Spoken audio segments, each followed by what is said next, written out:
berbagai cara dilakukan angkatan bersenjata Rusia untuk merugikan kelompok musuhnya. Selain menghancurkan peralatan militer dan melenyapkan personal militer Ukraina, pasukan Rusia juga terus berusaha merebut benteng pertahanan Ukraina. Terbukti dalam sebuah rekaman yang ramai beredar di media sosial Telegram pada Selasa 9 Juli 2024. Prajurit Brigade Pertahanan Teritorial Ukraina ke-108 menyerah dalam serangan itu. Selama pertempuran, pasukan Rusia kemudian berhasil merebut benteng Brigade ke-108 Ukraina. Terlepas dari segala upaya mereka, pasukan Ukraina tidak mampu mempertahankan posisi mereka melawan serangan gencar para pejuang Rusia.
Снаряды РПГ, тоже снаряды осколочные.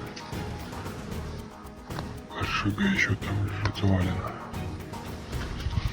Вот еще один.